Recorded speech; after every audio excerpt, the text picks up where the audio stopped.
In the grand, messy narrative of the universe, destiny rarely announces itself with a fanfare. More often, it crash lands in a cloud of orange dust and burning metal. Jack Reeves, a man whose existence at Outpost Kepler was measured in dusty perimeter checks and one-sided arguments with machinery, understood the rhythm of solitude.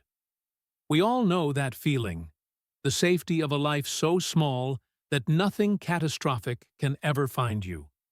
But the universe, with its infinite sense of irony, has a way of finding you anyway. The alarm shrieked, shattering the monotony. Jack raced toward the smoke trail, his boots kicking up plumes of rust-colored sand.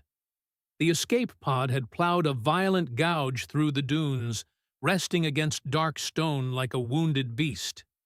Inside, amidst scorched metal and hissing coolant, lay the pilot. She was battered, unconscious, and distinctly not human. As Jack's headlamp swept over her elongated, swept-back ears and the impossible, radiant warmth of her skin, he realized his quiet life was over. He pulled her from the wreckage, hiding her in his cramped quarters to avoid the bureaucratic panic attack that Commander Williams would inevitably suffer. When she woke 3 days later, her eyes reflected the dim emergency lighting with a feline intensity. She was Vera. She hadn't crashed, she insisted with bruised pride. She had merely disagreed with a meteor field. What followed was a secret shared in the quiet dark. For 2 weeks, they existed in a suspended reality. It is strange how quickly a stranger can become the center of your gravity. She mocked his taste in ancient Earth movies, where problems were solved with punches. He defended the tactical validity of kinetic diplomacy. They traded stories of the lives they were running from, his escape from the suffocating expectations of corporate Earth, her flight from a lineage mapped out like a star chart, every course correction calculated before she was born. They were 2 refugees finding shelter in the pause between storms.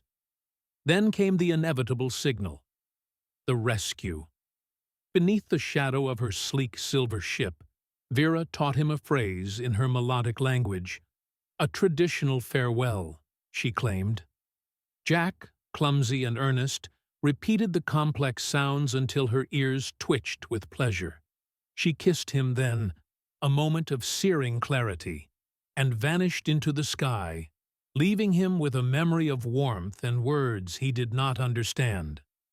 3 months bled away like sand through a cracked seal. Jack returned to the hollow routine, spending too much time trying to coax Beatrice, the temperamental air filtration unit, into functioning. He told himself he was fine.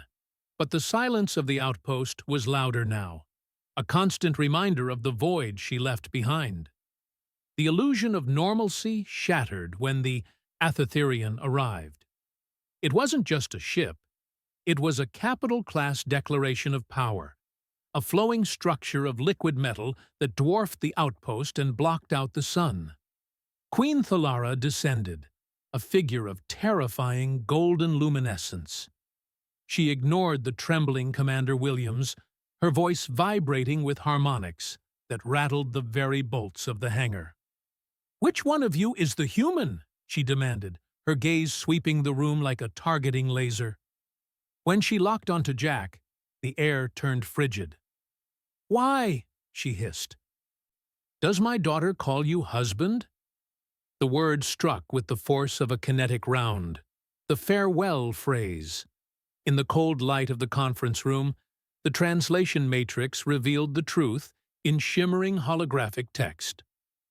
"I bind my heart to yours, until the last star fades." It was the eternal vow. Jack Reeves, maintenance officer, had accidentally married a princess. The Queen presented a brutal ultimatum: annul the marriage, subjecting Vera to a scandal that would shatter her social standing and mark her with spiritual failure, or accept the reality of the bond. To accept meant becoming prince consort, a life of high-stakes politics, security clearances, and 17 different types of forks.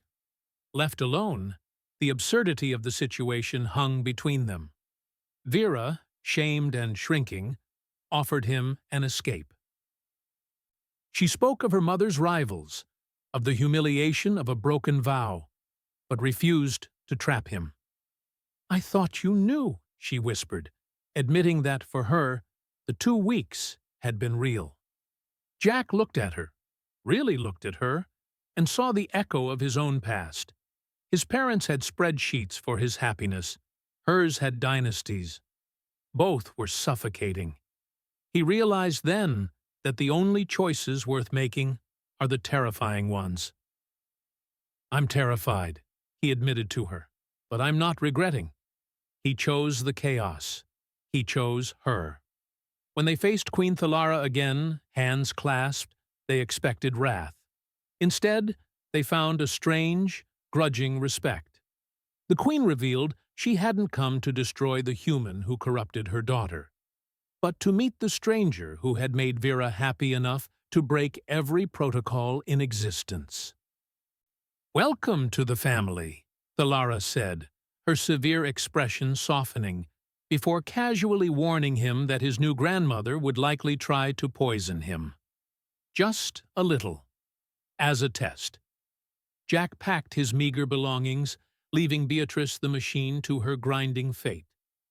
As he walked with Vera toward the royal ship, the vast darkness of space stretching out before them, she whispered that she should probably teach him the phrase for "I love you," since they had done everything backward.